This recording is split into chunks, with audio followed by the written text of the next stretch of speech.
Bismillahirrahmanirrahim. Assalamu alaikum. I'm your civics teacher Syed, and today in my third lecture we will be studying Aligarh Movement. It is on page 225 in your book. Before we start the topic, we must know what is Renaissance. It was a time of rebirth and expansion, from religious interpretation, scientific discovery, exploration of new lands, and flourishing of the art.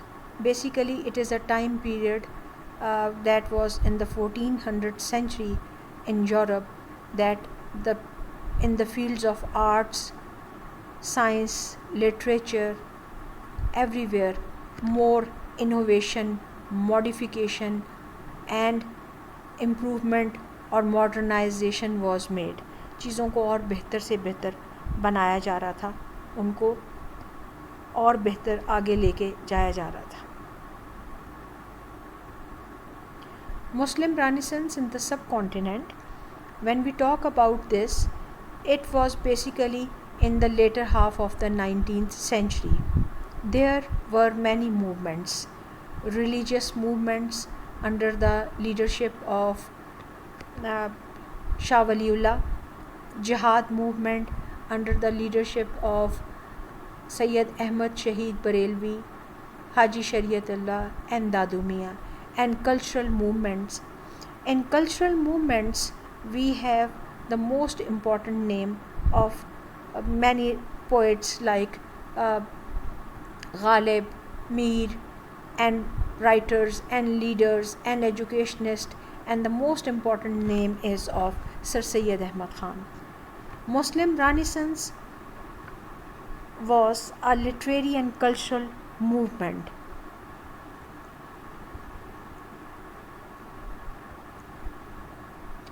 In this, there was the revival of education and learning of culture and social life.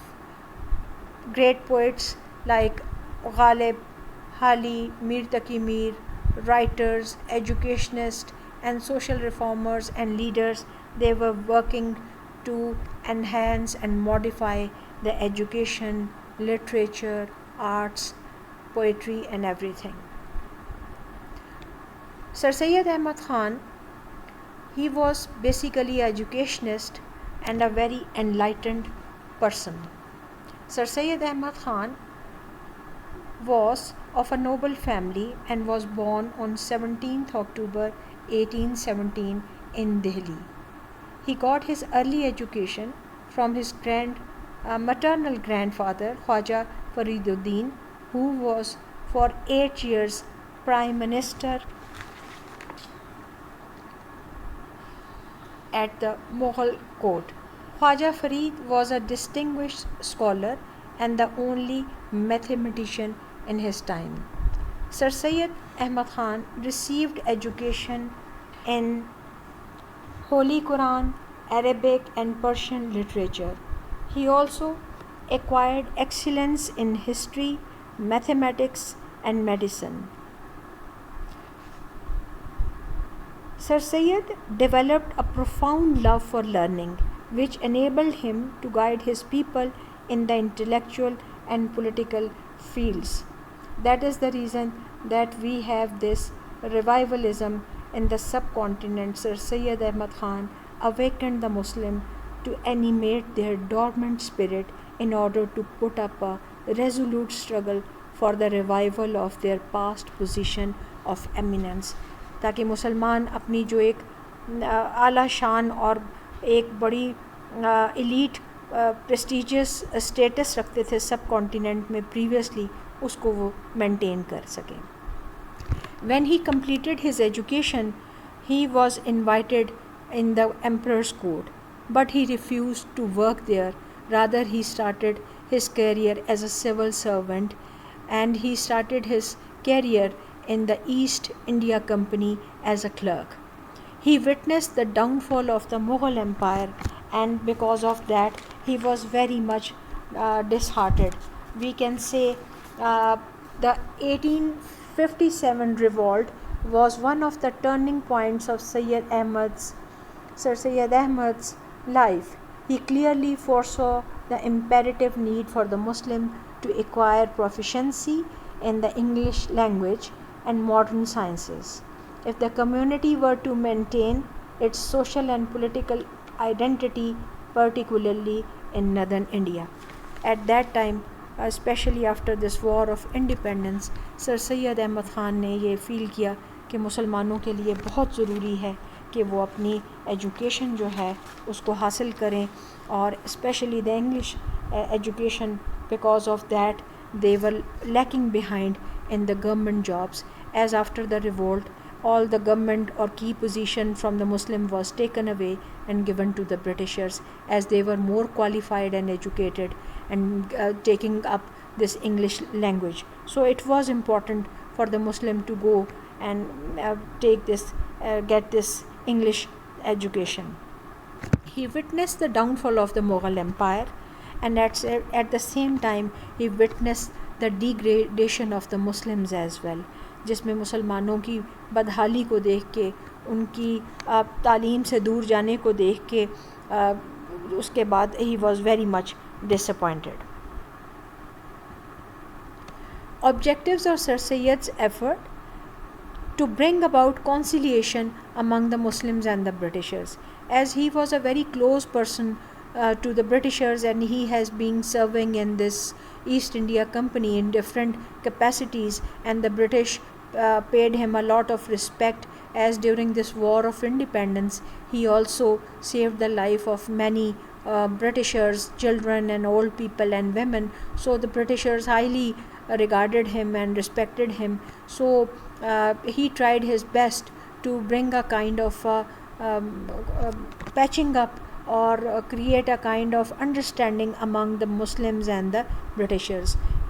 To spread education among the Muslims, he realized that without education the Muslims will never be able to go and get their previous eminent status of which they were one time having. To make the Muslim loyal subjects of the British government, and for that he also wrote a book, The Loyal Mohammedans, in which he tried to clear the position of the Muslims and clear away all those misunderstandings because of that war of independence to which the Muslims were accused of starting. To develop friendly and good neighborly relations between the Muslims and the other Indians. At the same time, Sir Syed Ahmad Khan realized that we must tie up or we must shake hand or hold hand with all the other minorities as well, though we are the major minority in the subcontinent. मैंने आपको पहले भी बताया था कि अगर 4 हिंदू हैं तो as against 4 Hindus there were 1 Muslim, so they were 3 times more in majority.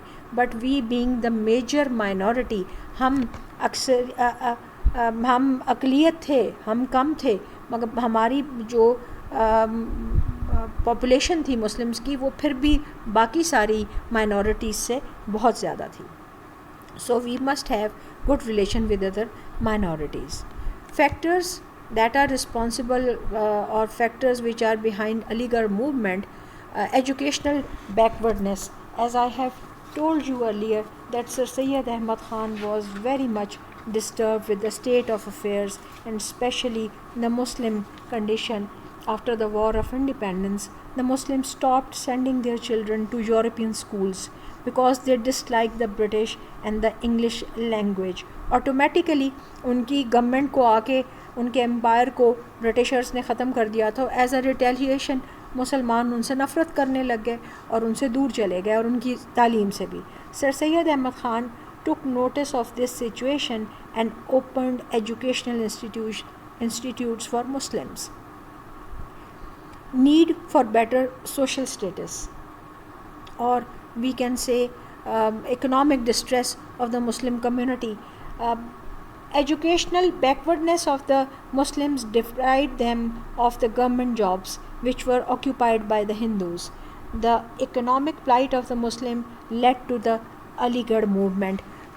When they were not educated and they did not take up that British or English language or the Western education, and at the same time the Hindus were qualifying themselves with this Western education, so they were the one who were getting the job and the Muslims were left behind and they were not given proper jobs. As a result, this resulted into economic distress. उनकी मईशत में बदहाली शुरू हो गई और इससे distress आ गया, unhappiness आ गई, और there was this need to compete with them or to be at par, बराबर हो जाए with the Hindus. Need for better status, there was this need that the British considered the Muslims responsible for this war of 1857. As a result, they subjected the entire Muslim community and they did everything to throw them away from the government jobs and to take away their property. Economic distress and isolation from a responsible post degraded the Muslim to the status of second-rate citizens. Sir Syed Ahmad Khan and his colleagues launched the Aligarh Movement to give a better status to Muslims of the subcontinent. Sir Syed Ahmad Khan ने पूरी तरह से ये कोशिश की कि मुसलमानों की जो एक खोया हुआ स्टेटस था वो उन्हें दोबारा मिल जाए और वो सेकंड रेटेड सिटीजन्स ना रहें, दूसरे या तीसरे दर्जे के शहरी. Educational services. He wrote a book titled Asbab-e-Bagawat-e-Hind in 1858. Immediately after the War of Independence, he wrote a book, and as the name explains, Asbab, reason, Bagawat-e-Hind, causes of the Indian mutiny. क्या वजह थी कि ये बगावत हुई? In that he clearly tried to clear the position of the Muslim that they were not solely responsible for this act. The Hindus were also a part of it. In 1860, Sir Syed launched a magazine, Loyal Mohammedans of India.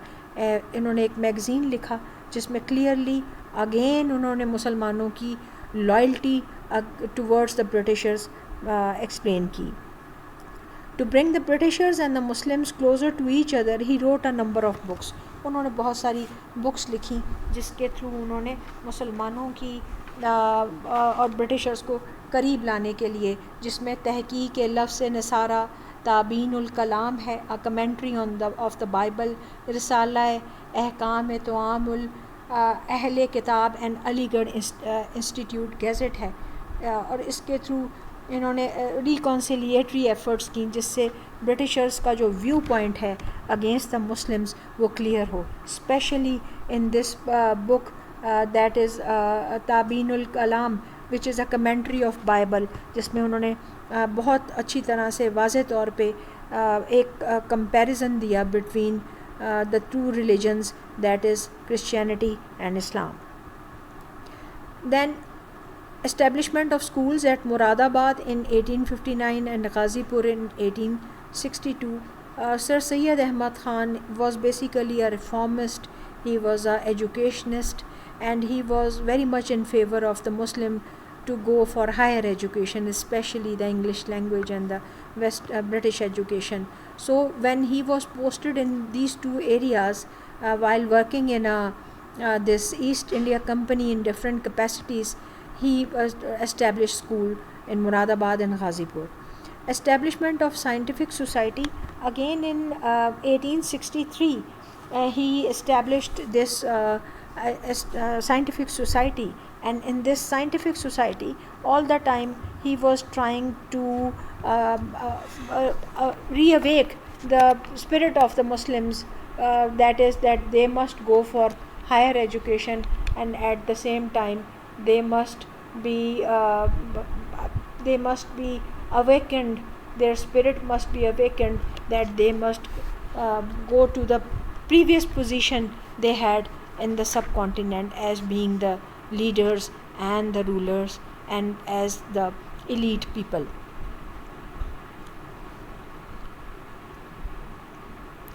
Establishment of scientific society in 1863, also in that he clearly and very elaborately explained the scientific studies which was there in the English book, and he translated them into Urdu for the convenience and ease of the Muslim people.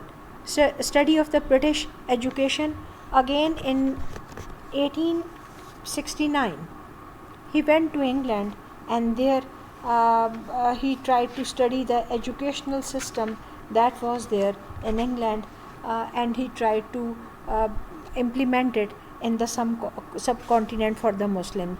There in the London Times he was given this title of Prophet of Education. Establishment of the MO College, that is a school in 1875, that is the Mohammedan Anglo-Oriental School, which was upgraded to the level of a college in 1877, and ultimately it took up the shape of a university, Muslim university, in 1921. Establishment of the Muhammadan Educational Conference in 1886.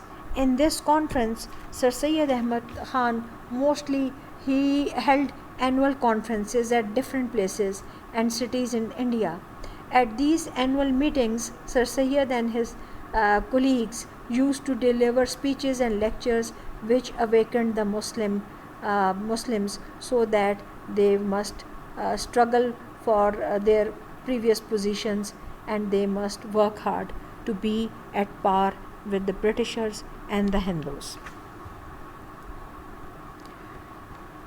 In political arena or in political services, he as a member of the Imperial Legislative Council took up the Indian problems very effectively with the Indian government, as he was in touch with them and they respected him and listened to him whatever he told them and believed that. So he took up this matter of the Muslims, whatever the problems, Indian problems were there with the people of India, he took them effectively and tried to bring a solution to those problems. In the year 1867, Urdu-Hindi controversy, that was the time period in which the Britishers, or with the help of these Indians, they tried to remove this Urdu as the official language, and it should be replaced with Hindi. Sir Syed, who was a great protagonist of Hindu-Muslim unity, got utterly disappointed at this unfriendly gesture from these Britishers and the Hindus. His demand was a separate electorate, and with this he gave this two-nation theory, that he demanded that the number of Muslim seats in the Viceroy's council should be fixed.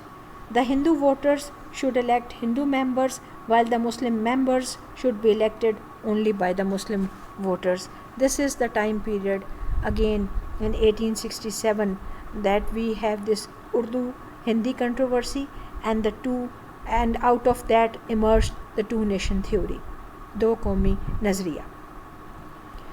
In the religious and social services, there was a British writer, Sir William Muir. He wrote a book on the life of Muhammad, in which he gave few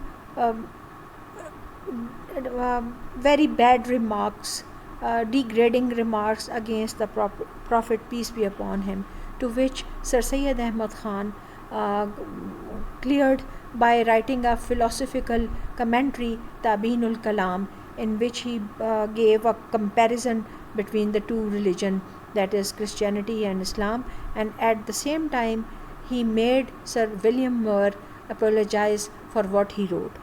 Sir Syed's most influential magazine, Tehzeebul Akhlaq, that is the book in which it was clearly asked by the Muslims that they must go for higher education and English education, so that they should be able to compete with the Britishers and the Hindus. Orphan houses for Muslim children. Sir Syed Ahmad Khan established orphan houses for orphan Muslim children so that they should not be sent to the Christians missionary schools there where they will be converted to the religion of Christianity. वो ऐसे ही orphan houses में, यतीम खानों में मुसलमानों के रहें जहाँ पे मुसलमान यतीम बच्चे अपने मज़हब की तालीम हासिल करें और अपने मज़हब का शऊर हासिल करें. So this is for today, and when we talk about Sir Syed services, especially in the educational arena, that is your Aligarh movement. Thank you very much.